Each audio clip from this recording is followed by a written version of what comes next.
बिस्मिल्लाहिर्रहमानिर्रहीम, अस्सलाम वालेकुम, good morning and welcome to morning at home.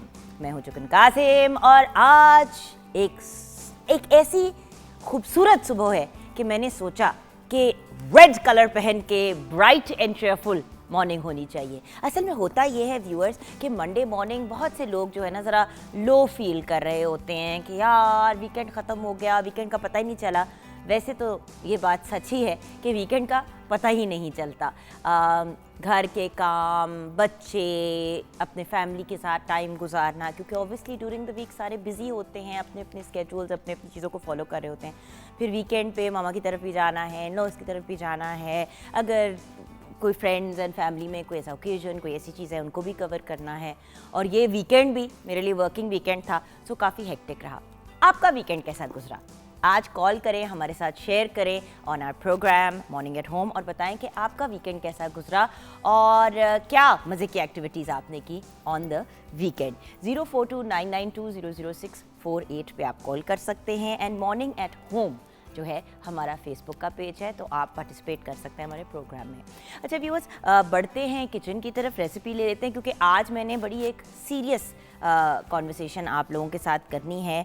आजकल बहुत से प्रॉब्लम्स, बहुत से इश्यूज़ आ रहे हैं लोगों को गिट्टे गोडों की दर्द से रिलेटेड, तो उस पर भी हम बात करेंगे, लेकिन उसकी तरफ अभी मैं आऊँगी, अभी आपकी कॉल्स भी लेनी है। बट किचन की तरफ बढ़ते हैं। अस्सलाम वालेकुम।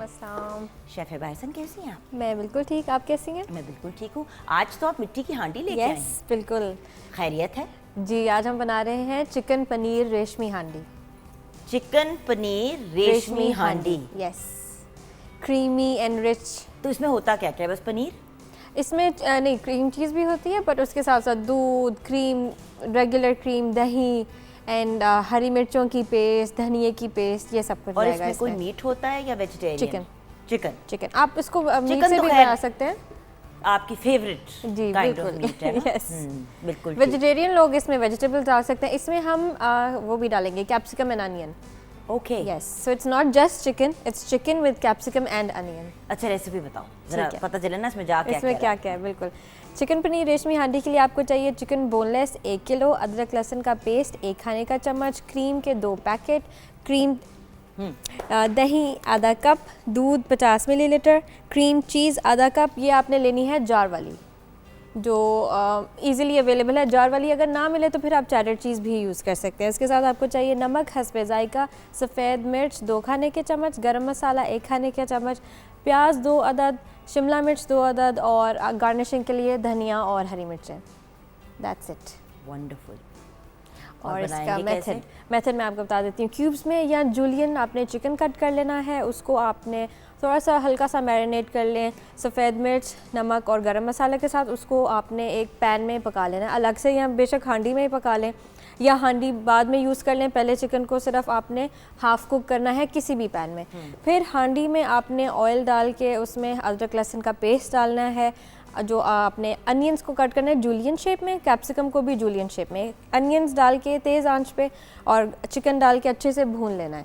फिर इसमें आपने क्रीम चीज़, दही, दूध और जो आपके स्पाइसेस हैं वो डाल के उसको अच्छे से भून लें। एंड पे कैप्सिकम डालें क्योंकि आपने उसको विल्ट नहीं करना। हाँ जी, शिमला मिर्च एंड पे डालेंगे आप ताकि उसका क्रंच रहे। हाँ, क्योंकि बहुत दफ़ा ऐसा होता है कि जैसे शिमला मिर्च कीमा भी लोग बहुत बनाते हैं और हमारे घर में भी बनाया जाता है बहुत ज़्यादा, लेकिन हम हमेशा ये कहते हैं कि बिल्कुल एंड में शिमला मिर्च डालें, वरना वो बिल्कुल ही ना उसका हो जाती है, विल्ट भी हो जाती है और वो अजीब सी उसका टेस्ट भी अच्छा नहीं रहता। टेस्ट नहीं अच्छा रहता, न्यूट्रिएंट्स तो वैसे ही चले जाते हैं, खाने में भी मज़ा नहीं आता। तो आपने मेक श्योर करना है उसको एंड पे डालें। अगर आपने ये किसी गेस्ट के लिए जैसे सर्व करना है तो आप उस वक्त शिमला मिर्च डालेंगे जब आप इसको दोबारा रीहीट करते हैं, जब आप मतलब गर्म करेंगे सर्व करने के लिए, तो तब एक बार हीट हो गया, उसके अंदर आपने शिमला मिर्च डाली, उसको एक बार टॉस कर लिया और फिर आपने उसको सर्व कर दिया। Good to go. और इसको हम नान के साथ सर्व कर सकते हैं, पराठे के साथ सर्व कर सकते हैं। आप बनाएंगे आज पराठे? श्योर। आप खाएंगी पराठे? आपके लिए बिल्कुल भी नहीं खाऊंगी, इसीलिए तो कह रही थी कि बनाएंगी आज आप पराठे। चलो आप अपना काम स्टार्ट करो और मैं ज़रा अपने next part of the program की तरफ चलती हूँ, यानी कि ब्रेक के बाद हम क्या करेंगे। अच्छा व्यूअर्स, जैसे कि बहुत से लोग आजकल कहते हैं कि यार हमारे जॉइंट्स में दर्द हो रही है, बहुत सी ख़वातीन कहती है नीज़ में, गोडे जो हम पंजाबी में कहते हैं, नीज़ में दर्द हो रही है, पैरों में दर्द होती है, फुल बॉडी एक्स हो रही हैं। एक तो ऑफ कोर्स आजकल काफ़ी ज़्यादा वायरल चीज़ें फैली हुई हैं, मतलब लोगों के पेट ख़राब हो रहे हैं और भी मसाइल हो रहे हैं, और उसके साथ भी बॉडी एक्स होती हैं। लेकिन जिन लोगों को जोड़ों की दर्द का बहुत इश्यू है, जो अक्सर बहुत ज़्यादा पेन में होते हैं क्योंकि उनकी बॉडी में जो है वो दर्द हो रही होती है, तो वो क्या कर सकते हैं? अच्छा, एक ऐसी भी बीमारी है जिसमें आपको पेन होती है, फाइब्रोमाइल्जिया आई थिंक उसको हम कहते हैं, जिसमें आपकी बॉडी में पेन होती है सर्टन जगहों पे, और फिर जब आप उसको चेक करवाते हैं तो वो मेडिकल उसका रीज़न नहीं मिल पाता, लेकिन वो पेन इतनी शदीद होती है कि इंसान के लिए सोचने फंक्शन करना भी मुश्किल हो जाता है। ये क्या चीज़ है, इसके बारे में भी हम बात करेंगे। बट जनरली अगर आपको बहुत ज़्यादा एक्स एंड पेन्स हैं और आप जनरली बहुत तंग हो रहे हैं, तो आज का हमारा प्रोग्राम आपके लिए बड़ा ही यूज़फुल होगा, क्योंकि हमने आज एक ऐसी पर्सनालिटी को बताया है जो हमें गाइड करेंगे कि अगर पेन हो तो उसकी मैनेजमेंट कैसे करनी चाहिए। उसके साथ साथ अगर हम बात कर ही रहे हैं गिट्टे गोडों की दर्द की, तो देखिए हमारी बुज़ुर्ग घर की जो ख़वातीन होती थी वो अक्सर कहती थी कि भाई पंजीरी का इस्तेमाल करें, चारों गोंदों का इस्तेमाल करें, चारों मगज़ का इस्तेमाल करें, इन चीज़ों को कंबाइन करके पंजीरी खाएं, हड्डियों के लिए बहुत अच्छी होती है और जेन्युइनली होती है। देन आप अपनी न्यूट्रिशनल इंटेक को ठीक करें। अब न्यूट्रिशनल इंटेक कैसे ठीक कर सकते हैं? दूध, दही, मक्खन, अंडे, मीट, ये सब चीज़ें आपने यूज़ करनी है, लेकिन उसके साथ साथ आपने बैलेंस में अपने आप को लेके आना है फल और सब्जियों का इस्तेमाल करके। अब एक फैक्चुअल सी बात है कि कैल्शियम की जो है वो अब्सॉर्प्शन आपके सिस्टम में तब तक नहीं होती जब तक उसके साथ विटामिन डी की कॉम्बिनेशन ना हो। तो अगर आपके जिस्म में विटामिन डी की कमी है और आप दूध पी रहे हैं, तो वो दूध आपके जिस्म में जज़ब नहीं हो रहा, उसकी कैल्शियम नहीं जज़ब हो रही, तो फिर वही एक्स एंड पेन्स वाला इश्यू आ जाता है। हर चीज़ का एक तरीका होता है मैनेज करने का। कायनात की कॉल आ गई है, उनसे भी बात कर लेते हैं और फिर उसके बाद अपनी गुफ्तगू कंटिन्यू करेंगे। अस्सलाम वालेकुम कायनात। अस्सलाम वालेकुम जोगन, कैसी हैं? मैं बिल्कुल ठीक हूँ, आप बताएं आप कैसी हैं? मैं तो ठीक हूँ, मगर थोड़ी प्रॉब्लम है बेटी के साथ। वो 13 साल की बेटी है मेरी। अच्छा।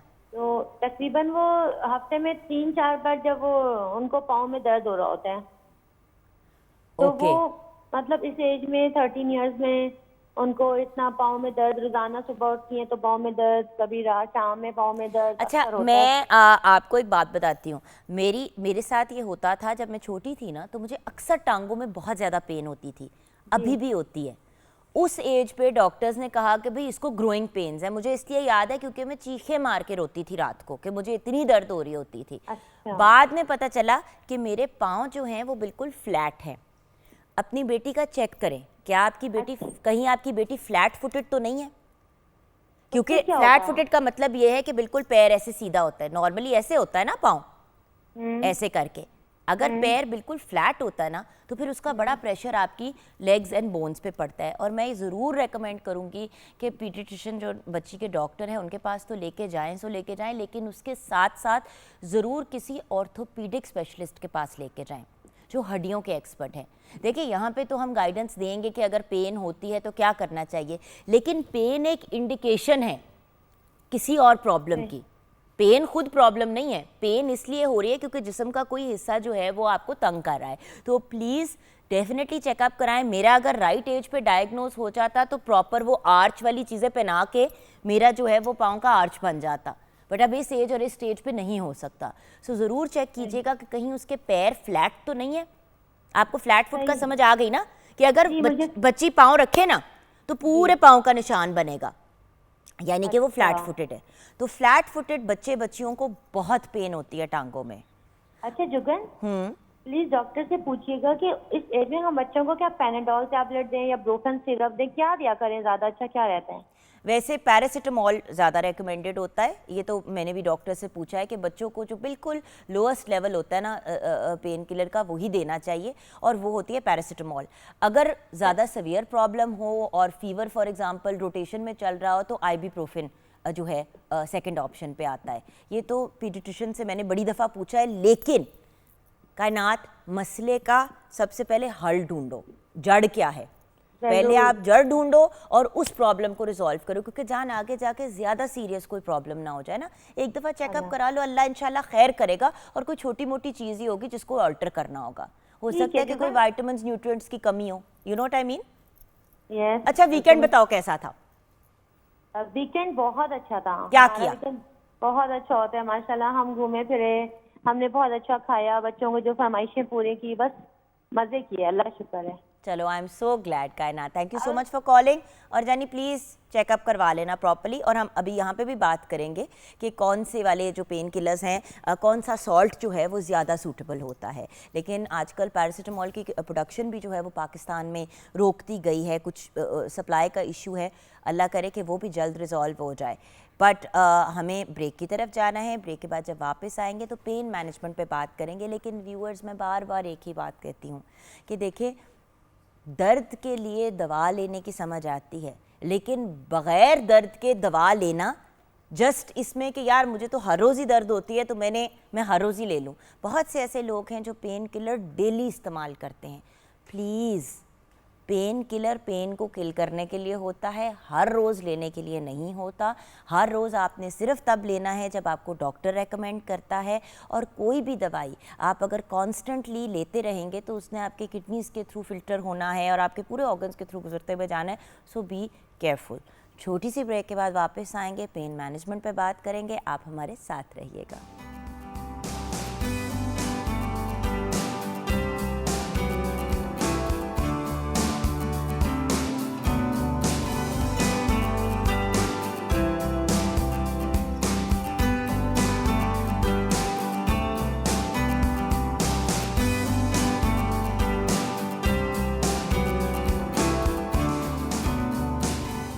हाय ये गिट्टे गोडों की दर्दें, कभी किसी के कमर में दर्द है, किसी के लिटरली गिट्टे गोडे। वो बचपन में सुनते थे ना, हाय उस बेचारी की तो गिट्टे गोडे रह गए हैं।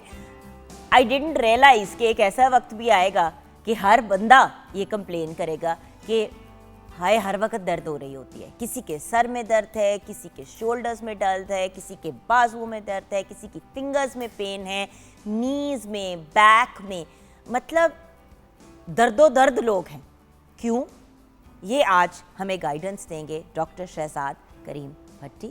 इंटरवेंशनल रेडियोलॉजिस्ट हैं आप, पेन मैनेजमेंट स्पेशलिस्ट हैं, उसके साथ साथ एसोसिएट प्रोफेसर हैं at the department of radiology at Mayo Hospital and King Edward Medical College. अस्सलाम वालेकुम। जी वालेकुम अस्सलाम। अच्छा डॉक्टर साहब, सबसे पहले तो ये बताएं कि पेन मैनेजमेंट क्या चीज़ है और क्या ये कोई नई स्पेशलिटी है? पहले पेन मैनेजमेंट का हम नहीं सुनते थे, हम यही सुनते थे कि फ़लाँ चीज़ का डॉक्टर, फ़लाँ चीज़ का डॉक्टर। पेन का कोई डॉक्टर नहीं था पहले। क्या ये नया है मामला या पहले से चलता है? जी बिल्कुल, ये एक रिलेटिवली न्यू स्पेशलिटी है। आज तक दुनिया में कोई ऐसा बंदा पैदा नहीं हुआ जिसको कभी ना कभी कहीं ना कहीं दर्द ना हुई हो। अब होता ये था कि हर फील्ड का बंदा एक अलग ट्रीटमेंट करता था।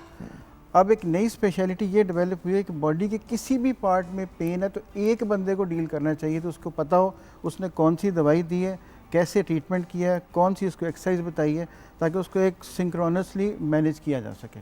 So it's a new speciality. थोड़े लोग हैं लेकिन वेरी इफेक्टिव। डॉक्टर साहब, इंटरवेंशनल पेन मैनेजमेंट क्या होती है? बड़ा ज़बरदस्त सवाल है ये। होता ये था कि पहले पेन की दवाइयाँ दी जाती हैं। पहले पेन किलर दे दिया, बहुत ज़्यादा पेन हुई तो ऐसी दवाई दे दी जिससे बंदा बेहोश हो जाए, होश में ना रहे, ताकि पेन का एहसास ख़त्म हो जाए। हम वो लोग हैं जो पेन ख़त्म करने के लिए प्रोसीजर्स करते हैं। मसलन छोटे से कोई इंजेक्शन इस तरह के लगाते हैं। जैसे ज़्यादा मेरे पास मरीज़ आते हैं जैसे डिस्क जिनकी स्लिप कर जाती है, आमतौर के ऊपर डिस्क स्लिप में दवाइयाँ देने के बाद अगला प्रोसीजर होता था कि आप उसकी सर्जरी कर दें। तो सर्जरी के अपने फ़ायदे भी हैं, सर्जरी के अपने नुकसान भी हैं। हम लोग जो डिस्क में प्रोसीजर्स करते हैं वो 3 से 5 मिनट का प्रोसीजर होता है। उसमें ना बेहोश करते हैं, ना सुन करते हैं, ना टांका लगाते हैं, ना काटते हैं। आधा घंटा पेशेंट को स्टे कराते हैं अपने बेड पे और उसके बाद घर भेज देते हैं और अगले दिन वो अपने काम पे चला जाए। So this is all intervention. फिर हमारे पास पेशेंट्स आते हैं जैसे घुटनों की दर्द के साथ आते हैं लोग कि घुटनों में स्पेस नहीं है, गैप ख़त्म हो गया है। अब दर्द की दवाइयाँ देने के बाद अगर अगला इलाज नी रिप्लेसमेंट ही रह गया तो फिर बीच में क्या होगा? वो लोग जो ऑपरेट नहीं करा सकते उनके सर लिए ये भी तो है ना, कैंसर के पेशेंट्स भी तो हैं अब जिनका जो आखिरी स्टेज में हैं, और क्या उनकी भी आप लोग पेन मैनेजमेंट करते हैं? जी। क्योंकि डॉक्टर साहब ऐसे भी तो केसेस है ना जहाँ पे डॉक्टर जवाब दे देते हैं, वो कहते हैं अब आप इनको कंफर्टेबल रखें, लेकिन कंफर्टेबल रखने का कोई तरीका नहीं बताया जाता कि इनको सुकून में रखें, इनको मतलब कोशिश करें कि ज़्यादा से ज़्यादा ईजी रहे। मगर दूसरा इंसान ईजी तभी रहेगा ना जब वो रात को सो सकेगा। जो इंसान अजियत में है वो ना रात को सो सकता है ना वो दिन को सो सकता है, वो कॉन्स्टेंटली पेन में। तो क्या ऐसी बीमारियां जो जानलेवा हैं उनके लिए भी पेन मैनेजमेंट है? ये बल्कि मैं आपसे कहूँगा ये है ही इन लोगों के लिए। मैं दोबारा रिपीट करूँगा, ये है ही इन लोगों के लिए। आप देखें, कैंसर एक ऐसी चीज़ है जिसको हम मुसलमान की हैसियत से अल्लाह की तरफ से एक आईवी आजमाइश समझ के कबूल कर लेता है बंदा बाद में। लेकिन कैंसर की पेन के साथ अपने किसी अजीज़ को, मोहब्बत करने वाले को, बुज़ुर्ग को दर्द से चीखें मारते देखना, अजियत में देखना, इट्सल्फ बंदा खुद अजियत में आ जाता है। और हमारे पास आम तौर के ऊपर इलाज ये होता था कि या तो उनको दवाई दे के या इंजेक्शन लगा के सुला दो या मॉर्फिन दी या जाती मॉर्फिन दे दो। अच्छा, हम क्या करते हैं, हमारा काम ये है, जैसे पेट के बहुत सारे कैंसर्स हैं, जिगर का है, पित्ते का है, लबलबे का है, बड़ी आंत का है, प्रोस्टेट का है, यूट्रस का है, Breast। हम लोग जी ब्रेस्ट के कैंसर, हम लोग उन अपने हमारे पास जो इक्विपमेंट है, चाहे वो सीटी स्कैन है, चाहे वो अल्ट्रासाउंड है, उसके ज़रिए हम उस जगह जहाँ से पेन जनरेट होती है उसको ब्लॉक कर देते हैं। ये प्रोसीजर्स होते हैं, 5 मिनट 10 मिनट, वो पेन का एहसास ख़त्म हो जाता है। यानी पेशेंट की जो क्वालिटी ऑफ लाइफ है वो बेहतर हो जाएगी, वो उठेगा, बैठ के आपके साथ खाना खाएगा, चले फिरेगा। कैंसर का ट्रीटमेंट ऑन्कोलॉजी वाले करेंगे, हमने उनकी पेन मैनेज कर देनी है और ये रिपीटेबल है। आज अगर हुआ है, अगर 70% पेन भी बेहतर होगी तो वो जो हर वक्त की एक चीखें मारने वाली कैफियत थी वो ख़त्म हो जाती है। तो यस, हम लोग ये करते हैं और मे हॉस्पिटल के अंदर करते हैं और फ्री ऑफ कॉस्ट करते हैं। माशाल्लाह, दैट्स अमेजिंग डॉक्टर जी साहब। सर। अल्लाह आपको खुश रखे, ज़िंदगी दे। क्योंकि देखिए अल्टीमेटली जिस चीज़ से इंसान का भट्टा बैठ जाता है ना वो है दर्द, और किसी भी बीमारी का कॉन्सिक्वेंस तो पेन ही होता है ना। अब अगर आपको पता है कि आपके पास ज़िंदगी के 3 महीने रह गए, डॉक्टर ने कहा है कि भाई 3 से 6 महीने हमें लगता है कि टाइम है, और उन 3 से 6 महीने में बंदा चीखें ही मार रहा है और अजियत में ही है, तो फिर घर वाले भी दुआ करना शुरू कर देते हैं कि या अल्लाह इसके लिए आसानी पैदा करें, इसको अपने पास बुला लें क्योंकि ये बड़ी अजियत में है। क्योंकि वो फिर खुद भी ना खुद देखा जा पा रहा होता है और अगले बंदा किस चीज़ से कर्ब से गुजरा होगा क्या पता। मगर डॉक्टर साहब इससे बहुत पहले जाते हैं, आजकल मैंने नोटिस किया है जैसे कि हम लोग ज़मीन पे चौकड़ी मार के बैठा करते थे, मतलब मैं अभी भी बैठती हूँ और मैं बड़ा एंजॉय करती हूँ। मतलब अगर आप मुझे कोई सोफे पे बैठे हो या ज़मीन पे चौकड़ी मार के बैठे तो I prefer sitting on the floor. मैं यंग लोग देखती हूँ, 20-25 साल की लड़कियाँ जो चौकड़ी मार के नहीं नीचे बैठ सकती, कहती मेरी नीज़ में दर्द होती है, मेरी बैक में दर्द होती है, मेरी इस चीज़ में दर्द होती है। ख़वातीन घर के सारे काम खुद कर लेती थी, अपने बच्चों के साथ भी खेलती थी, सारा कुछ कर लेती थी, लेकिन अब हिम्मत ही नहीं रही। इशू क्या है डॉक्टर साहब? और फिर वो चीज़ पेन की तरफ जाती है ना, पीछे चलते हैं, होता क्यों है ये? अच्छा, मैंने आपको बताया कि मैं बेसिकली रेडियोलॉजिस्ट हूँ जी। हम लोग बेशुमार लोगों का अल्ट्रासाउंड करते हैं, हमारे पास बहुत सारे लोग और आते हैं। आपको हिस्ट्री सारी उनकी पता चल जाती होती है। अच्छा, मैंने पिछले कुछ अरसे से लोगों से एक सवाल पूछना शुरू किया कि आप में से कितने लोग ऐसे हैं जो रेगुलर एक्सरसाइज करते हैं और कितने लोग ऐसे हैं जो टाइम पे खाते और टाइम पे सोते हैं। वुड यू बिलीव 90% लोग ना कोई एक्सरसाइज करते हैं, ना टाइम पे खाना खाते हैं और ना टाइम पे सोते हैं। और यही वजह है, जब आप ये देखें जिन लोगों का आपने जिक्र किया वो घर के काम कितने करती थी, वो एक्सरसाइज उनके अंदर एनर्जी कितनी थी। तो आजकल के लोग जो कंप्यूटर इस्तेमाल करने वाली हमारी कौम है, जिनके पास लैपटॉप्स हैं, जिनके पास मोबाइल फ़ोन्स हैं, वो उनके पास एक्सरसाइज का टाइम ही कोई नहीं।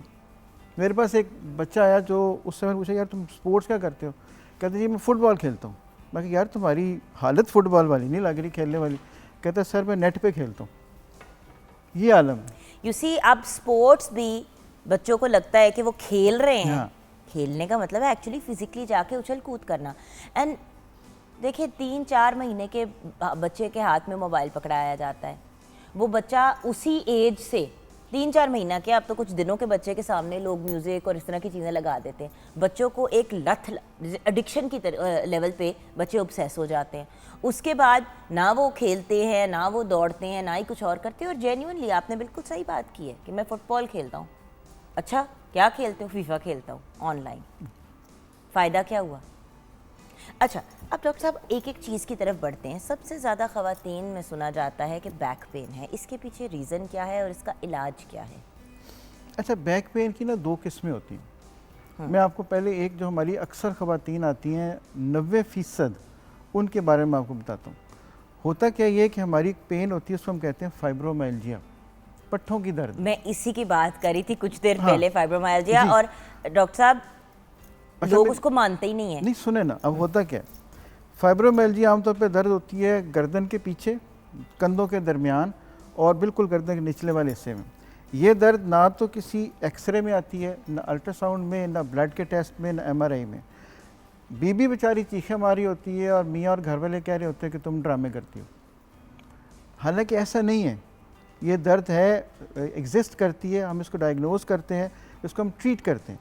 ट्रीट करने से मुराद है कि इसके अंदर कुछ ट्रिगर पॉइंट्स होते हैं जो जहाँ से पेन निकलती है, हम उसको ट्रीट करते हैं, बाकायदा छोटे छोटे इंजेक्शन लगाते हैं, दर्द बहुत बहुत बेहतर हो जाती है। दूसरी चीज़ आ गई बैक पेन। अच्छा, लोगों को एक कॉन्सेप्ट क्लियर करने की ज़रूरत है कि हर बैक पेन सियाटिका नहीं होती। अब अगला लफ्ज़ आपने सियाटिका या अरकुन निसा उसको कहते हैं, वो इस्तेमाल करना था।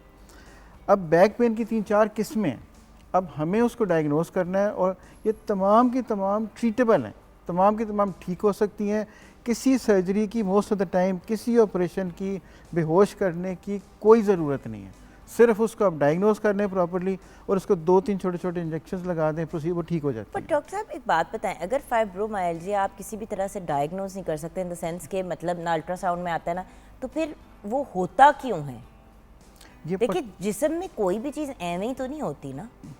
उसकी 2-3 किस्में वजह। सबसे पहली बात वही लैक ऑफ एक्सरसाइज, फिर हार्मोनल इम्बैलेंस, डाइट का प्रॉपर ना होना, खाना और सोना टाइम पे ना होना और मसल्स का वीक होना।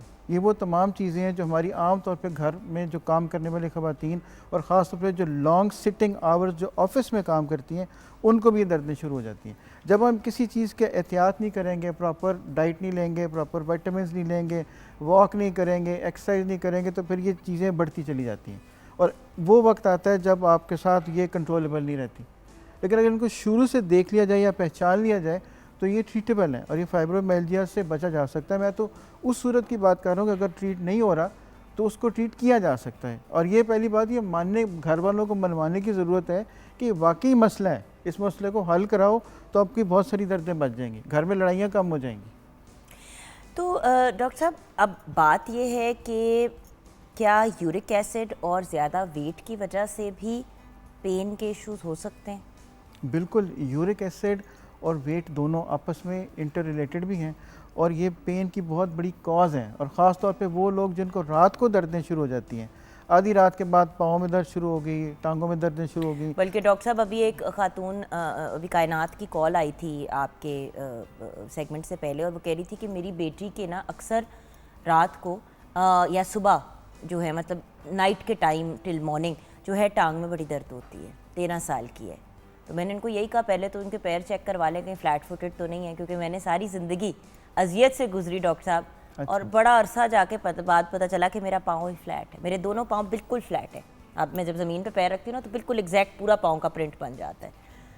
फिर जाके एहसास हुआ कि फ्लैट फुटेड होने की वजह से पेन होती है इतनी सीवियर। अच्छा, एक और छोटी सी टिप मैं आपको दे दूं। हमारे पास आजकल बहुत सारी लड़कियां, ख़वातीन आती हैं जो इसी तरह पाँव में दर्द होती है। आजकल कोई नया फैशन चला है जिसमें नई आप स्लीपर्स पहनते हैं जिनकी हील नहीं है, बिल्कुल फ्लैट है। इससे होता ये कि सारी बॉडी का जो वेट है वो सारे का सारा हील पे चला जाता है। अब आप लोग ज़रा सी अगर हील होगी तो वो एंगल ऐसा बनेगा कि वो हील के बाद आगे पंजों में पाँव वेट जाता है तो पेन कम होती है। जो टोटल फ्लैट जो सैंडल्स या स्लीपर्स आप लोग जो पहनते हैं वो उसको भी अवॉइड करें, वो भी एक बहुत बड़ी कॉज है पेन की।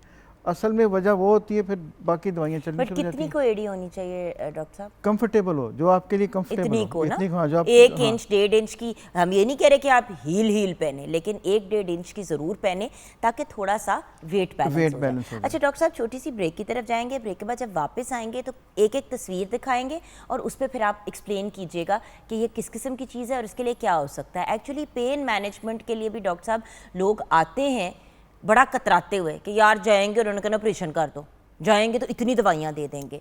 तो ये भी बात क्लियर करने की ज़रूरत है, क्योंकि बहुत से लोग अभी जिस तरह कायनात ने कहा, उन्होंने कहा ये बताएं कि आइबुप्रोफेन या पैरासीटामोल। तो मैंने कहा जो जहाँ तक मेरी अंडरस्टैंडिंग है पैरासीटामोल ही डॉक्टर्स रेकमेंड करते हैं। आइबुप्रोफेन तो एक सेकंड स्टेप होता है जब ज़्यादा सीवियर पेन हो, बट मैंने कहा डॉक्टर साहब से हम क्लैरिटी लेंगे इस पर।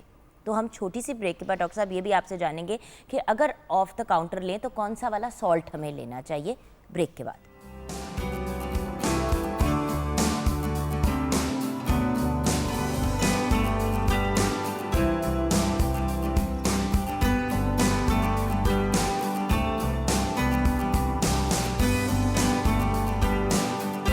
Welcome back from the break viewers. Doctor Shahzad Karim Bhatti हमारे साथ हैं, इंटरवेंशनल रेडियोलॉजिस्ट हैं, पेन मैनेजमेंट स्पेशलिस्ट हैं। डॉक्टर साहब, पेन की हम बात कर रहे थे, तस्वीरों की तरफ जाने से पहले मैंने ये आपसे डिस्कस करना है कि different kind of back pains, ये ज़रा क्लियर कर दें।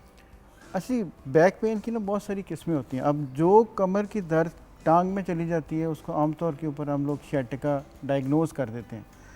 अच्छा, अगर डायग्नोसिस अगर आपका ठीक है तो उसका ट्रीटमेंट भी ठीक होगा। अब सियाटिका मैं आपको 2-3 किस्में बताता हूँ। मतलब एक हमारे पास पेशेंट्स आते हैं जिनको जो बैठे होंगे तो उनके नीचे एक कुशन टाइप चीज़ होती है जिसमें गोल वो सुराख होता है, जैसे टायर पे बैठते हैं, वो कॉक्सीडाइनिया होती है, मतलब जो दुमची की दर्द होती है, उसका ट्रीटमेंट कुछ और है। निशानी उसकी ये होगी अगर आप बैठ के उठेंगे तो कमर में दर्द शुरू हो जाएगी, सोफे पे बैठ के उठेंगे वो और दर्द है, फिर वो दर्द जो कमर से लेके टांग तक जाती है वो सियाटिका है। डॉक्टर साहब आप जो भी कह रहे हैं ना वो मुझे होना शुरू हो गया। मेरी लोअर बैक में भी दर्द हो रही है, यहाँ पे भी टांगों में दर्द शुरू हो।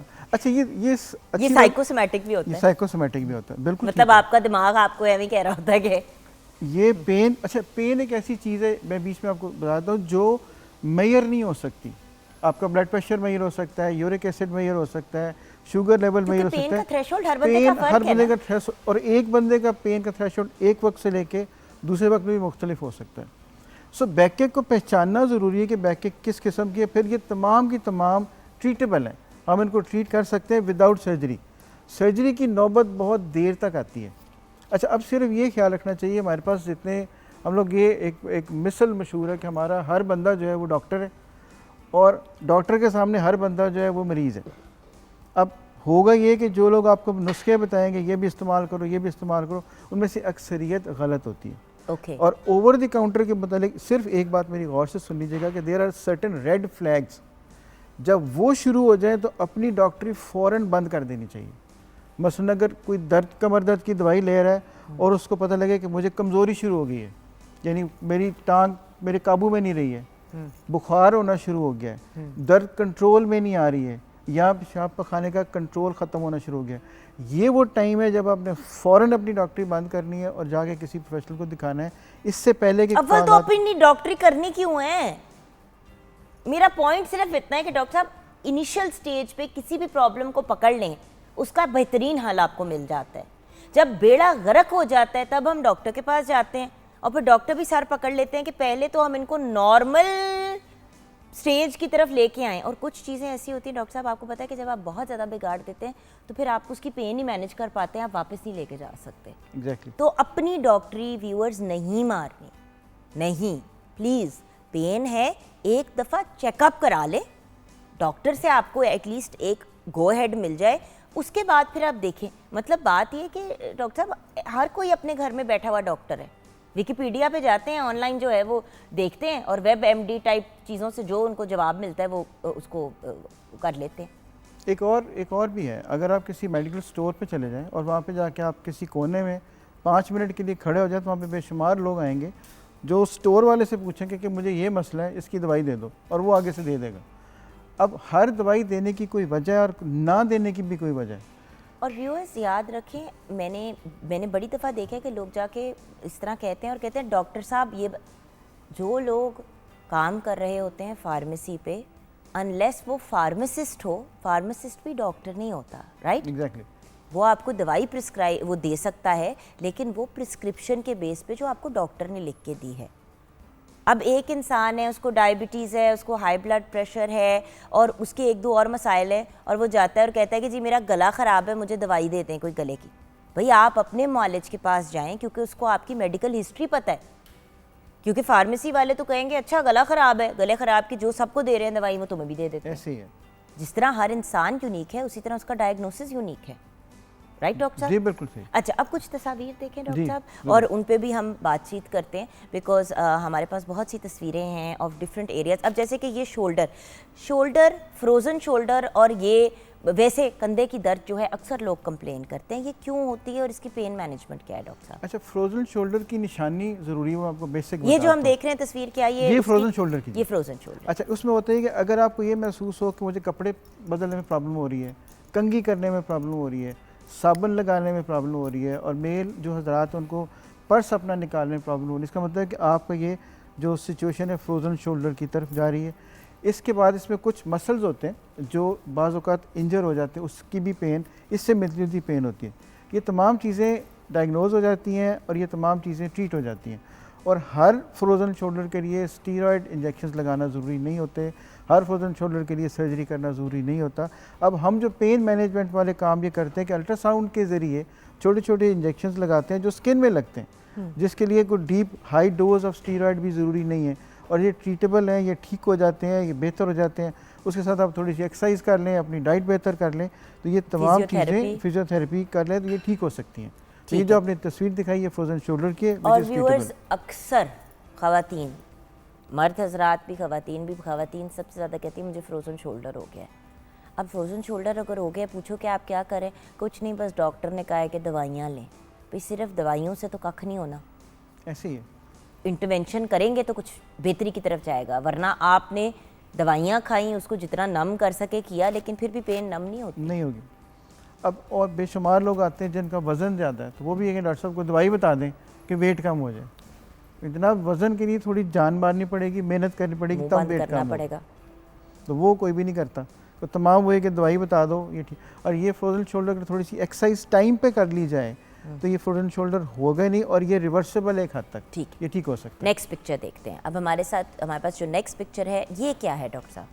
जी अच्छा, ये तस्वीर है जिन लोगों की डिस्क स्लिप कर जाती है एक हद से ज़्यादा, जब प्रोसीजर जो ज़्यादा मसला ख़राब हो जाए तो उसकी तो सर्जरी की जाती है, लेकिन उससे पहले जिससे सियाटिका कहते हैं उसमें हम ये प्रोसीजर करते हैं। इसमें हम डिस्क के अंदर इंजेक्शंस लगाते हैं, डिस्क के अंदर जाके वो जैसे कि ओजोन थेरेपी होती है वो करते हैं, उससे डिस्क श्रिंक हो जाती है थोड़ी सी।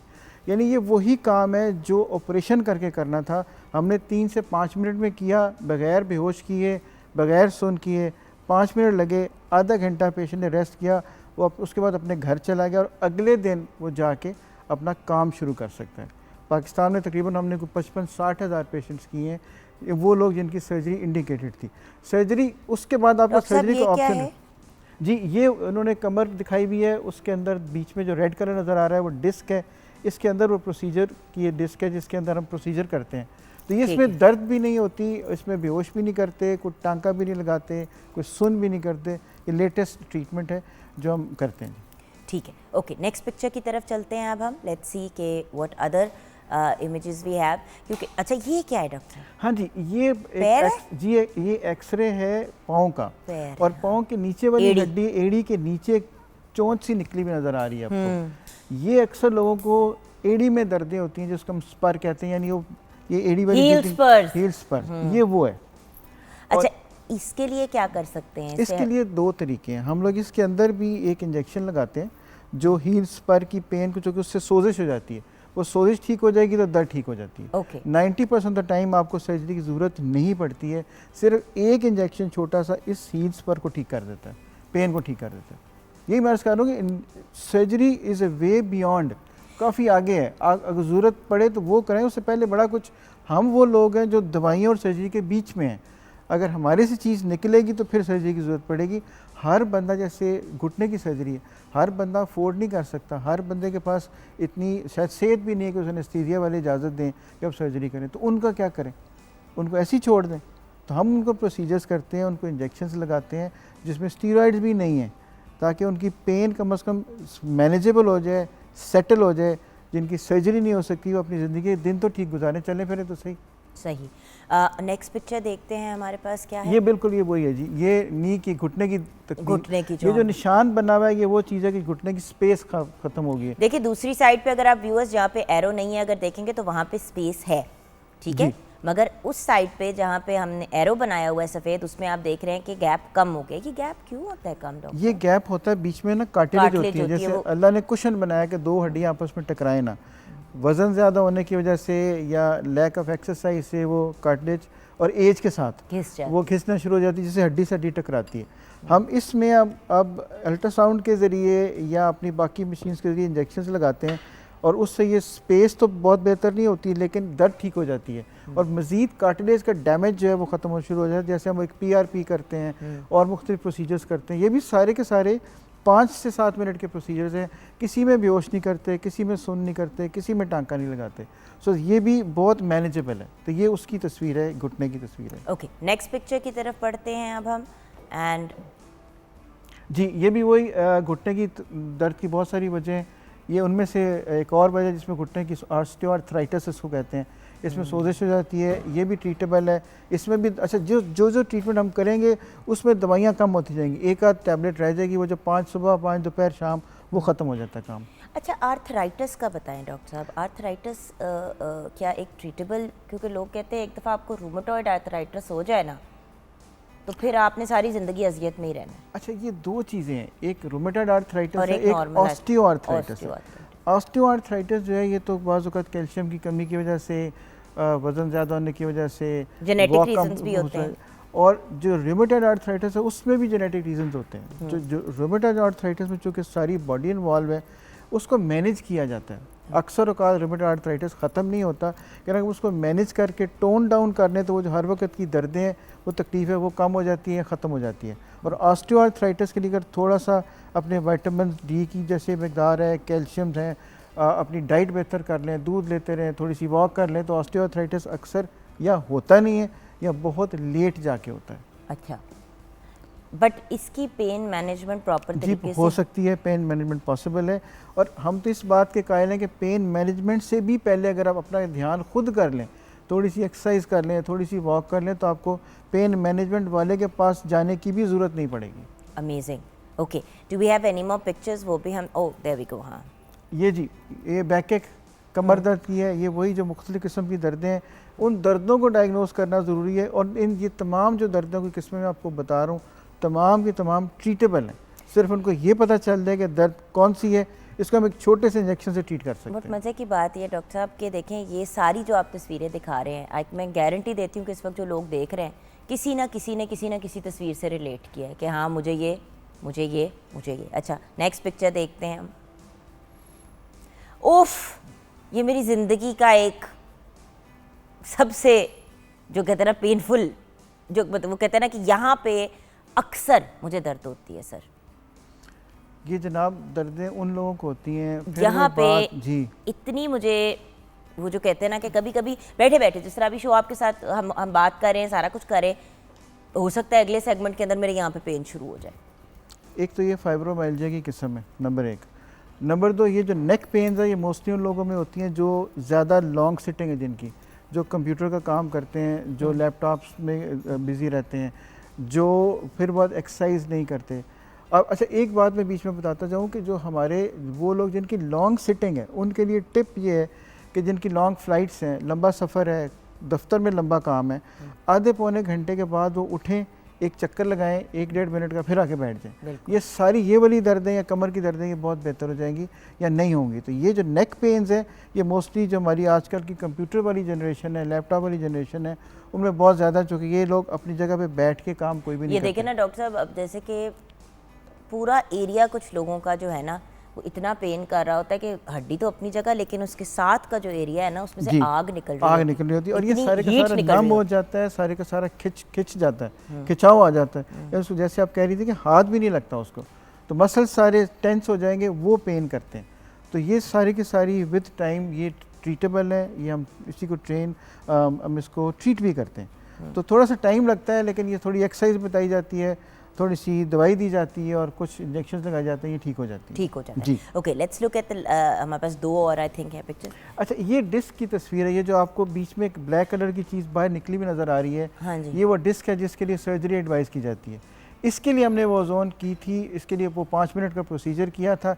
इसके बाद एक और तस्वीर होगी, ये मैनचेस्टर से पेशेंट आई थी जिनका 2 साल के बाद दोबारा खुद अपना चलें, एमआरआई करा दिखाएं के दूसरी भेजा। जो तस्वीर है और उसके उसमें बाद आप आफ्टर देखेंगे, वाली।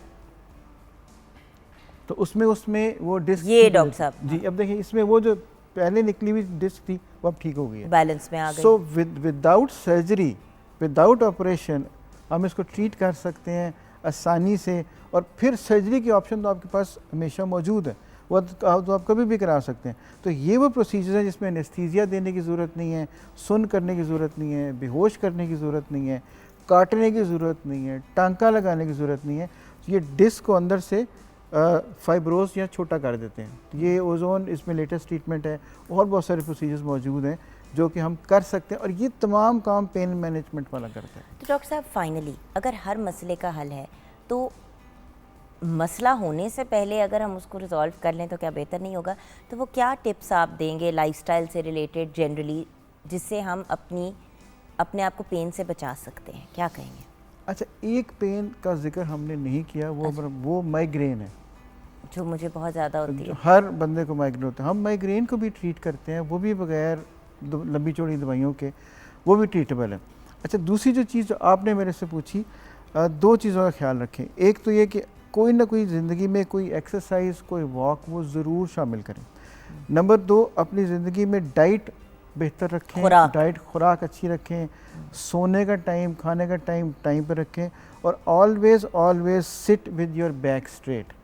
आप हमेशा जब भी बैठें, जब आप अपनी कमर सीधी करके बैठेंगे तो आपको कभी दर्द नहीं होगी।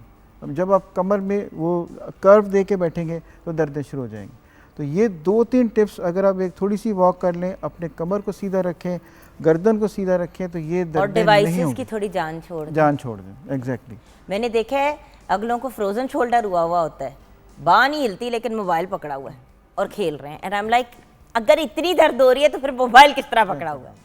और बात ये है कि क्योंकि मोबाइल भी एक एडिक्शन है, सो इससे पहले कि आप पेन को अपनी ज़िंदगी का हिस्सा ही बना लें, ये बात अंडरस्टैंड करने वाली है कि पेन या दर्द हमारे जिस्म के लिए एक नेचुरल चीज़ नहीं है। एग्जैक्टली, इसको रिमूव करना ज़रूरी है। लोग कहते हैं ना, खैर है दर्द ठीक हो जाएगी। भाई अगर दर्द हो रही है, हर दर्द का हर मसले की दवा है, तो आप फिर दवा लें, रब ताला आपको इंशाल्लाह शिफा देंगे। लेकिन डॉक्टर साहब एक बात, घर पे अगर इंसान को पेन होती है तो फिर कौन सी सॉल्ट बंदा ले सकता है? जैसे पैरासीटामोल हो गया, आइबुप्रोफेन हो गया, कौन सी जो है वो पेन किलर रेकमेंडेड है जो सेफ है? जी, आप स्टेप वाइज ले सकते हैं। जो आपने पहले बताई पैरासीटामोल, वो आप ले सकते हैं। उसके बाद अगर फ़र्क ना पड़े तो फिर आइबुप्रोफेन ले सकते हैं। लेकिन एक बात याद रखें कि अगर आप 1 हफ्ते से 10 दिन तक आपने दवाई ली और फ़र्क नहीं पड़ा तो फिर इन दवाइयों के साइड इफ़ेक्ट्स शुरू हो जाएंगे। हाँ। इससे बेहतर ये है कि आप किसी अपने प्रोफेशनल को दिखा लें, ताकि आप आधी गोली से ही शायद ठीक हो जाए, बजाय इसके बाद में कोई और लंबा काम करना पड़े। बिल्कुल सही। Thank you so much doctor साहब for joining us, bless you. बहुत अच्छा काम आप कर रहे हैं, क्योंकि यही वाली तो एक प्रॉब्लम होती है कि अपनी मतलब आपको दर्द हुई, आपने डॉक्टर से आके चेकअप कराया और फिर बात सर्जरी पे पहुंच गई, वो जो बीच का स्टेज था वो बड़ा कॉम्प्लिकेटेड होता है। और जैसे कैंसर और कोई ऐसी बीमारियाँ हैं जिनका इलाज नहीं, जैसे कि डॉक्टर ने अगर जवाब दे दिया है तो होता ही है कि ऑलमोस्ट वो कहते हैं जी आप ले जाएं डॉक्टर पेशेंट को घर। अच्छा, अब लोग घर ले जाते हैं, दवाइयाँ भी जो दे रहे होते हैं उनसे कोई फ़र्क नहीं पड़ रहा होता, इंसान अजियत में चीख रहा होता है।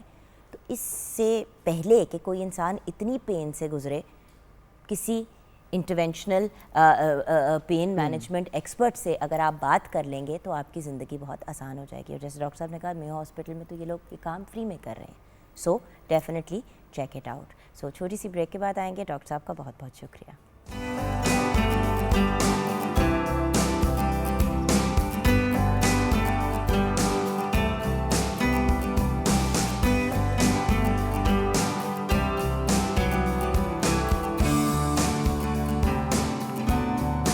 अस्सलाम वालेकुम। वालेकुम अस्सलाम वरहमतुल्लाहि वबरकातुह। कैसे हैं आप? अल्हम्दुलिल्लाह, ज़बरदस्त। बैठेंगे? कुछ साफ- खाने के लिए मंगवा लें बस। बेटा भी आपसे हांडी भी पकवानी है। व्यूअर्स, हमारे साथ आज हैं अहमद नवाज अंजुम साहब के मिनी मी हमारे साथ है। काश अपने अब्बू की तरह ये टैलेंटेड होते, लेकिन चले खैर है। कैसे हैं आप? अल्हम्दुलिल्लाह, सबसे पहले तो पाकिस्तान टेलीविज़न का बेहद मशकूर, और पीटीवी होम हमारा घर है। आपने जब बुलाया हम हाजिर, और बेहद खुशी होती है आपका प्रोग्राम करके, और लोग माशाल्लाह आपको बड़ा प्यार करते हैं और आपके प्रोग्राम को बहुत पसंद करते हैं। Thank you so much. अब तो जो आप याद करके आए थे वो आपने बोल दिया। जी बिल्कुल। अब ये बताइए कि आजकल मसरूफियात क्या है? गाने से ज़्यादा तो आपका एक्टिंग की तरफ रुझान हो गया। जी बिल्कुल, अभी जो है वो फर्स्ट फिल्म की, और उसके अंदर फिर ऐसा करेक्टर किया कि मज़ा आ गया, क्योंकि मुझे एक शर्फ हासिल हुआ आपका भाई बनने का। तो बुरा वक्त इंसान पे आ ही जाता है व्यूअर्स, जैसे कि मेरे पे आया, लेकिन अल्लाह खैर करेगा इंशाल्लाह बहुत मज़ा आने वाला है। इंशाल्लाह बहुत मज़ा आने वाला है। हमने एक फिल्म की है साथ, जिसमें ऑफ कोर्स अहमद नवाज है, नवाज अंजुम भी जी, हैं। बिल्कुल। उसके अलावा we've got Sana, we've got Gauhar Gauhar Rashid ji, Rashid, we've got exactly। Naseem Vicky. I mean एक बड़े मज़े की, बहुत मज़े की, बहुत मज़े की। इंटरेस्टिंग और पंजाबी फिल्म। मैंने पंजाबी, बेसिकली जुगन जी, मैंने ना अपने अब्बा से सीखा है कि इंसान को हर काम करना चाहिए, हर जॉनरा में आपको अपनी जो है वो लक आजमानी चाहिए, कि कहीं भी आपको कोई ना कोई गो थ्रू मिल सकती है, कोई चीज़ आपको, आप इजीली उस चीज़ को कन्वे कर सकते हैं। तो फिर मैंने ये सोचा कि यार क्यों ना मैं भी एज अ कॉमेडी ट्राई करके देखूं। बट सीरियस एक्टिंग के बारे में मैंने तुमसे पूछना है। देखो, सीरियस रोल्स अगर मिले तो वो करोगे? जी बिल्कुल करूँगा। बेसिकली अब्बा से ही मैंने जो है वो टैलेंट अपने अंदर जो है वो लिया, कि मैं हर चीज़ को ऑब्जर्व कर सकूं, क्योंकि अब्बा को जो कहते हैं कि लोग सात पटिया फ़नकार, तो लोग मुझे भी कहे कि यार बेटा भी जो है वो भी सात पटिया फ़नकार है, हर तरह के जो है वो रोल कर लेता है। तो ज़रूर मुझे अगर कोई चीज़ ऐसी मिलेगी तो मैं ज़रूर करूँगा। अच्छा, एक तो मूवी आपने की, उसके अलावा और भी कुछ प्रोजेक्ट? जी बिल्कुल, अभी जो है वो मेरा एक सीज़न आ रहा है प्रॉपर सिंगिंग से रेलिवेंट, और बड़ा एक यूनिक पैटर्न लेकर आया हूँ। इंशाल्लाह लोग उसको बड़ा मज़ा लेंगे, और जैसे पहले लोगों ने मेरे गानों को पसंद किया, इंशाल्लाह वो भी गाने ज़रूर सुनेंगे। एंड एक्टिंग के किसी और प्रोजेक्ट्स पे काम? जी बिल्कुल, अपकमिंग जो है 2 सीरियल्स हैं, वो भी पीटीवी की ही है, इंशाल्लाह अपकमिंग है, और उसकी जो रिकॉर्डिंग्स है वो नेक्स्ट मंथ से स्टार्ट हो रही है, तो देन इंशाल्लाह। So lots of stuff is going on. Exactly, बिल्कुल। अच्छा, अब टाइम नहीं है मेरे पास, जो है वो ना। बड़े बिजी हो आजकल, जी तो नौकरी को टाइम दे रहे हो? जी, वो भी चल रही है।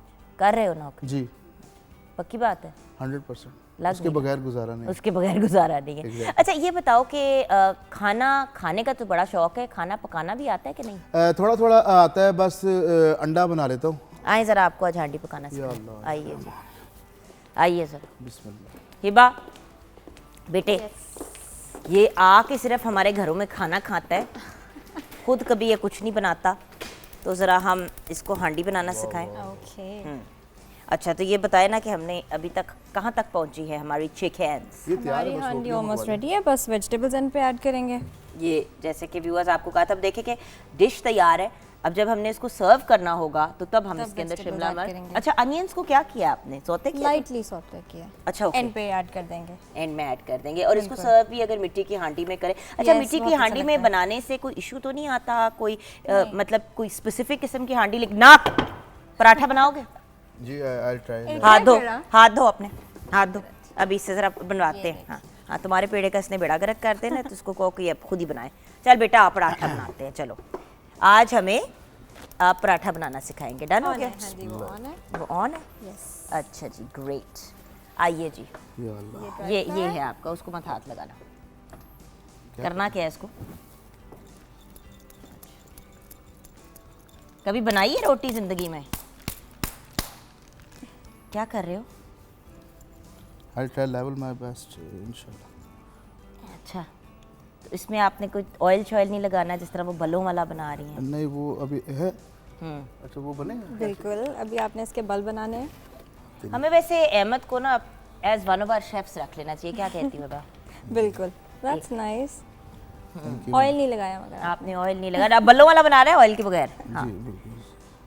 ऑयल अंदर लगेगा। ऑयल, एक कतरा। अच्छा, कतरा। अच्छा, अच्छा, तो वो खोल। मैंने हाँ, बंद कर दिया। अच्छा, बंद कर दिया। अच्छा, खोलो जरा उसको बेचारे को। हाँ, चलो रखो जरा, देखते ना कर क्या रहा है। अच्छा, चलो इसके अंदर डाल देते हैं ऐसे करके। ए लो। या अल्लाह।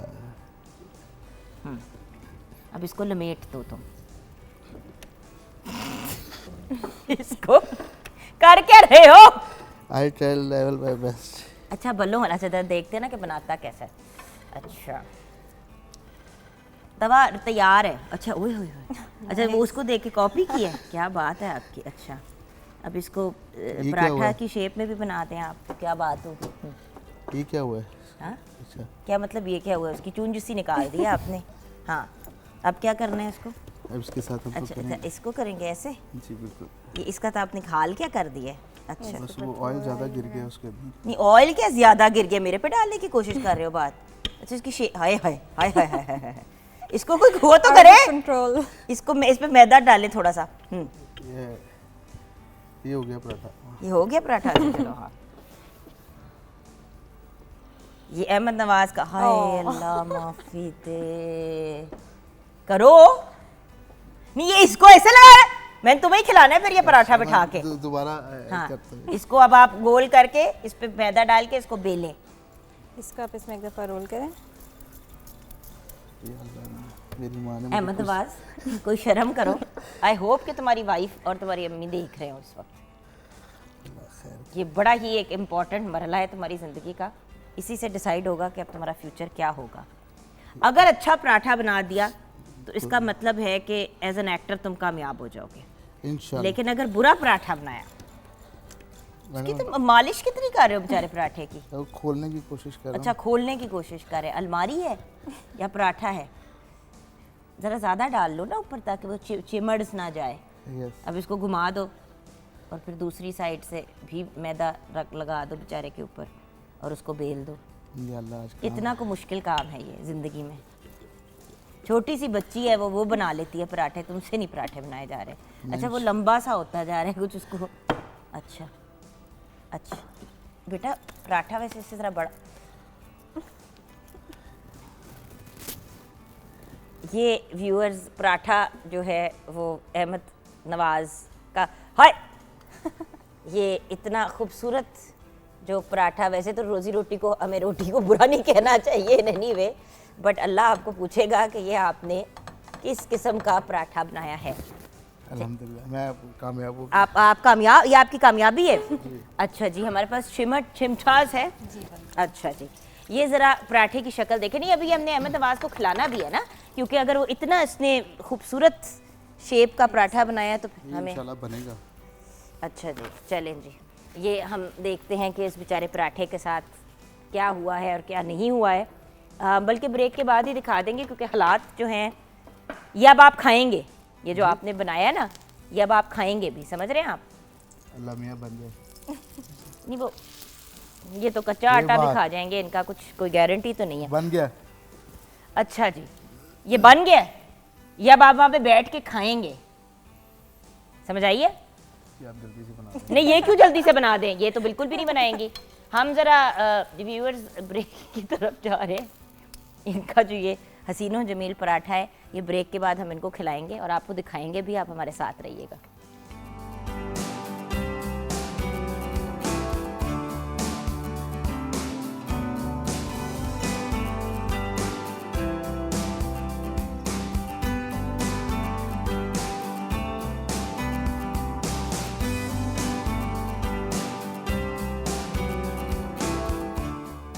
Welcome back from the break viewers. Break के बाद हमें ज्वाइन किया है, वैसे तो she is now a renowned actress and a model, but मेरे लिए तो एक बहुत ही प्यारी और जानू इंसान आज हमारे साथ हैं। सिद्रा न्याजी खान हमारे साथ है। अस्सलाम वालेकुम सिद्रा। वालेकुम सलाम। अच्छा सिद्रा के साथ मेरी हिस्ट्री ये है कि मैंने बड़े अरसे बाद जब एक शॉर्ट फिल्म की एक ऑनलाइन प्लेटफॉर्म पे, तो मैं पहली बीवी बनी और ये दूसरी बीवी बनी। तो हमारा इंट्रोडक्शन ही ऐसे हुआ। एंड आई थिंक अस्सलाम वालेकुम सिद्रा। वालेकुम सलाम, I कैसी हैं think मैं बिल्कुल ठीक हूँ। ये बताओ वो आपका पहला वो कौन सा नंबर प्रोजेक्ट था? आप? आई डोंट रिमेम्बर एग्जैक्टली कि कौन सा नंबर था, बट बहुत शुरू में ही था। बिल्कुल शुरू में ही था। Because I was like, because I remember I turned to Sohail Savage and मैंने कहा who is this gorgeous girl? ये कहाँ से आई? कहती she's just started, मतलब I think कोई अब आपको 2 साल हो गए। 6 months 8 months आई थिंक उस वक्त हुए उस वक्त हुए थे, तो 2-2.5 साल तो अब हो गए acting करते। हो गए अब। एक्टिंग की तरफ, मॉडलिंग की तरफ रुझान कैसे हुआ? मैंने बहुत दफ़ा ये पहले भी बताया कि एक्सीडेंटली था, कोई बहुत ज़्यादा ऐसे Because this प्लानिंग was नहीं not a planned thing for you at all. Exactly, बिल्कुल भी नहीं।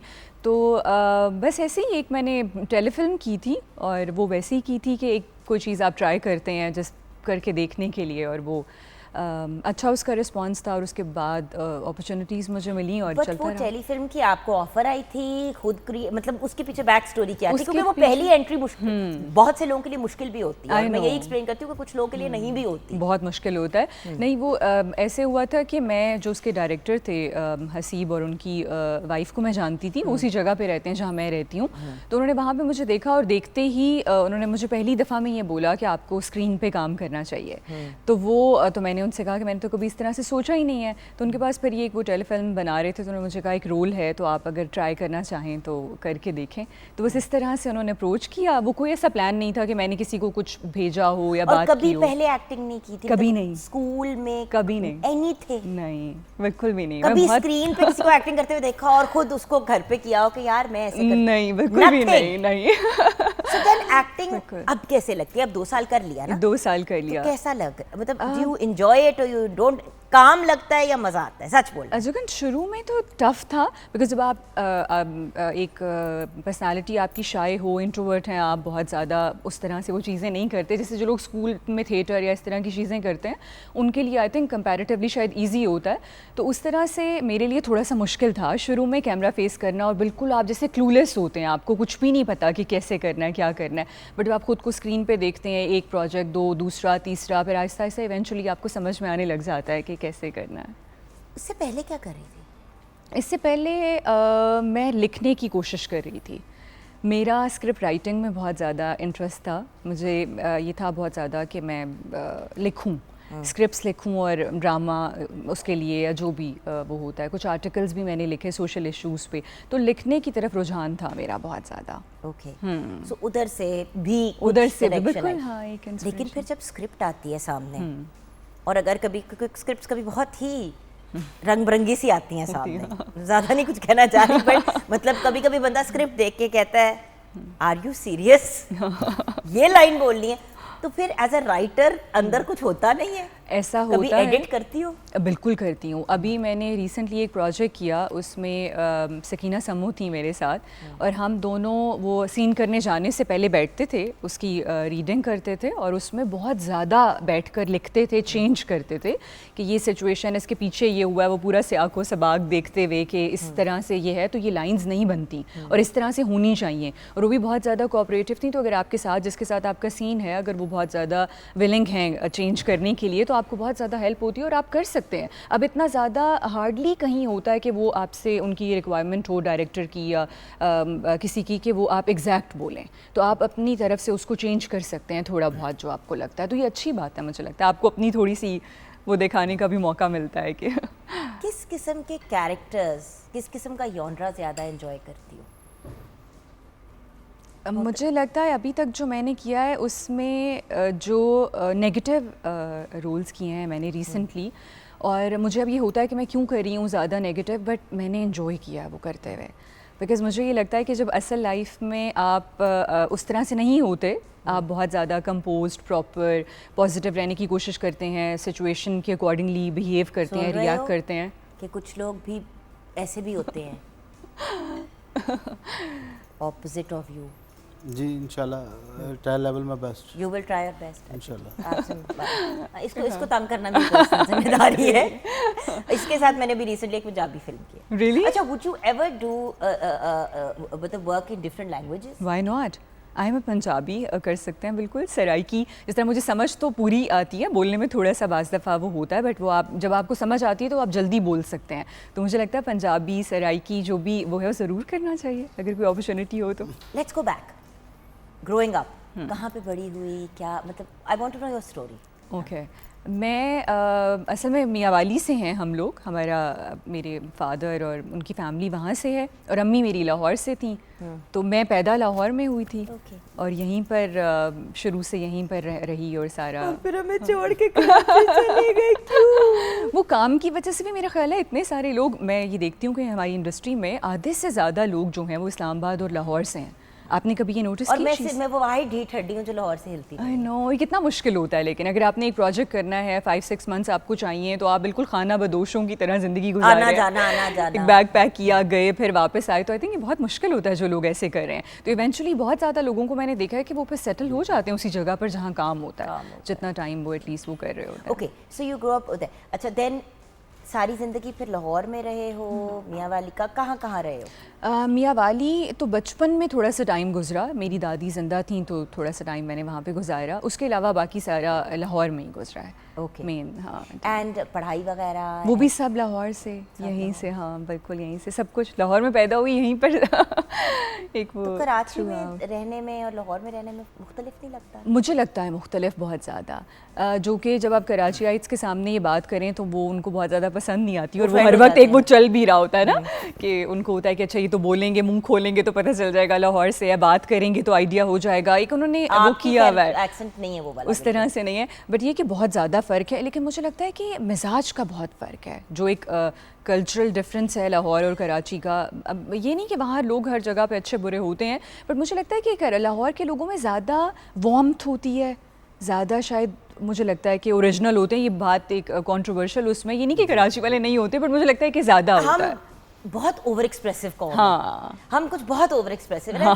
जो जीवन कराची में थोड़ा सा ना वो पॉलिटिकली करेक्ट और जरा सा वो ध्यान से चलते हैं। Exactly, हम हर समझदार। चीज जो वो मतलब आज लिविंग एग्जांपल। अच्छा, बाय द वे मतलब आज से भी पराठा बनाया आपके आने से पहले। Really? तो मैं चाहती हूँ कि आप पहले एक निवाला लेके फिर हमें गाना सुना। गॉड, ये आपने बनाया है? हाँ जी, ये उसकी शक्ल देखे ना बेचारे की। वाओ। पराठे की बात कर रही हूँ, आपकी नहीं बात। खाने को दिल नहीं कर, वाइट लेना एक आप एक। खाने को दिल नहीं, नहीं। ये पहले उठा के दिखाएं जरा, आपने बनाया क्या है? आपने बनाया तो आपको तो खाना पड़ेगा ना। बिल्कुल ऐसे। चिपक गया जरा उसकी ये अहमद नवाज ने पराठा बनाया आप लोगों के लिए, व्यूअर्स। नक्शा बनाया है, पता नहीं अपनी। हाँ, एक निवाला खाएं जरा। हाँ, अगली बार पराठा बनाओगे? चलो गाना सुना दो जो काम तुम्हें करना आता है, आ जाओ।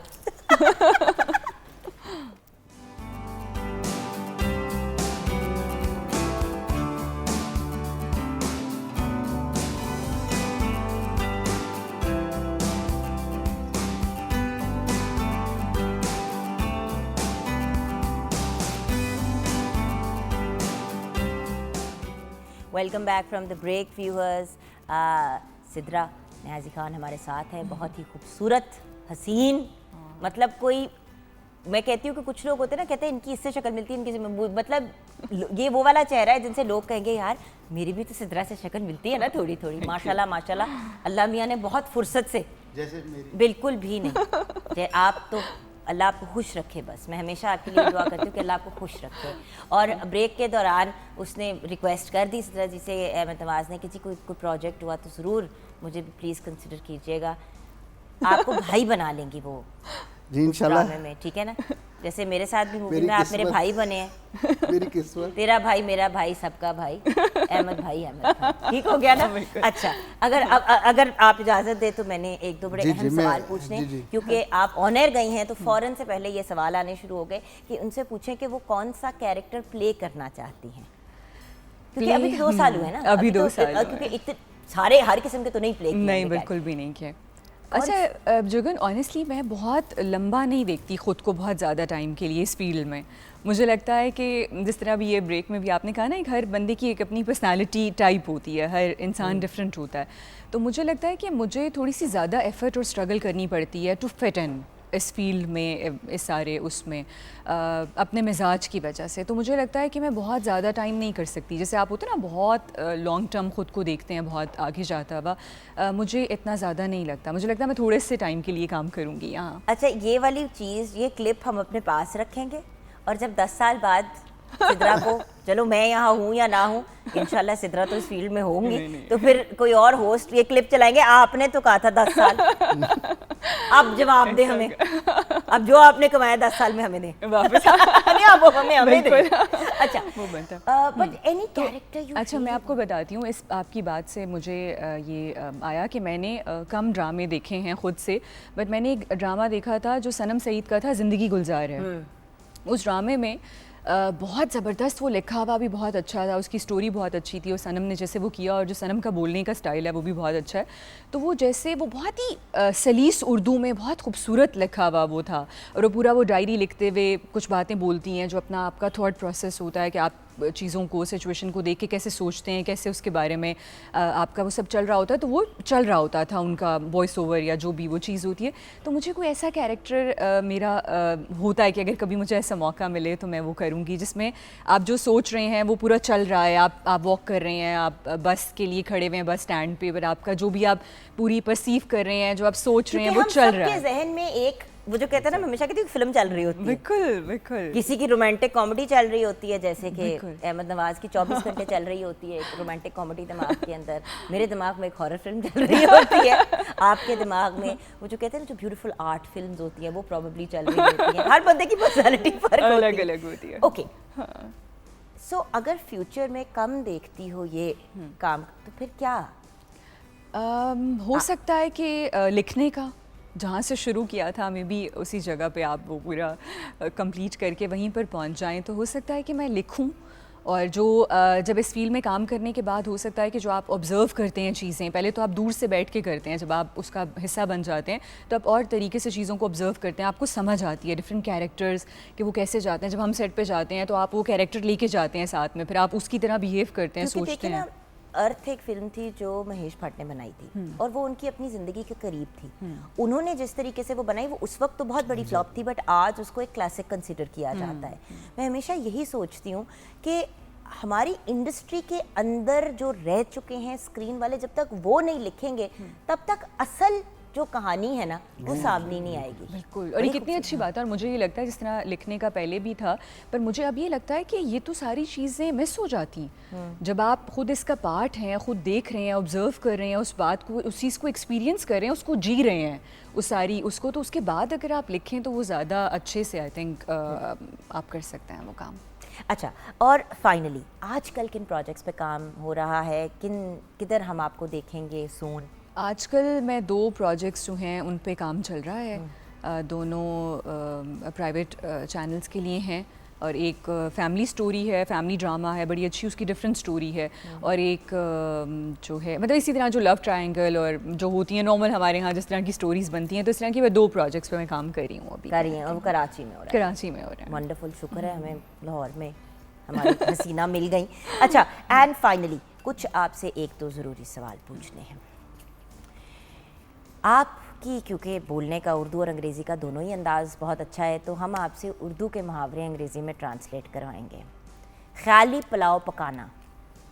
अहमद आप हेल्प करेंगे? नहीं, उससे तो ना ही पूछे, उसकी ना उर्दू सही है ना उसकी अंग्रेज़ी सही है, इससे नहीं पूछना। पुलाव पकाना, ख्याली पुलाव पकाना। पुलाव को इंग्लिश में क्या कहते हैं? Rice may be? Rice pilaf I think. Really?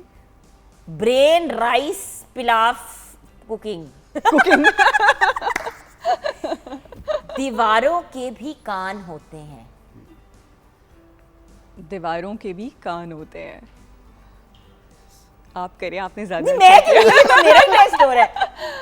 अच्छा अहमद जी, दीवारों के कार होते हैं। अंग्रेजी में बोल। अंग्रेजी में करना है। Wall years Also have. है। Ball ears also. अच्छा, गुड जॉब, क्योंकि ऐसे ही करना है आपने उर्दू।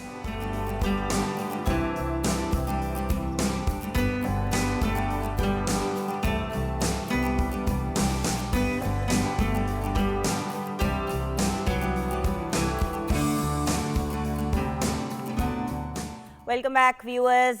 बंदर क्या जाने अदरक का स्वाद, प्लीज अहमद नवाज इसको क्लियर कर दें। Monkey has no chance to clear this adrak. इस अदरक या अच्छा, तो आप, मैंने हमेशा एक ही बात कही है कि आप अच्छा गाते हैं, आप गाया करें। और सिद्रा, ऑनर ये बात ज़रूर कहना चाहूँगी कि मैंने बड़े अरसे बाद 1.5 साल पहले जब एक प्रोजेक्ट किया, आपके साथ मुझे काम करके बहुत अच्छा लगा।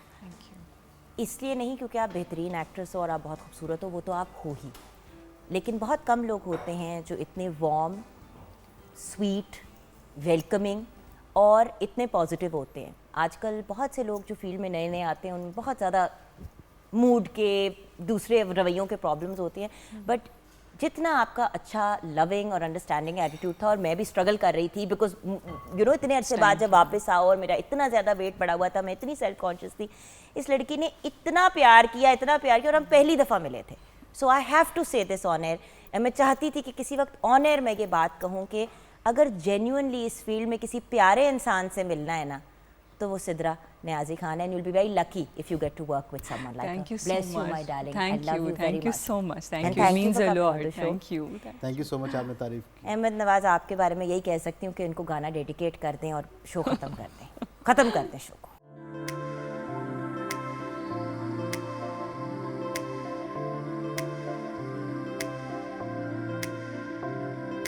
रात की पलकें खुली, सपनों का दिल जागा, दुनिया ने करवट झोली, अपना भी दिन जागा।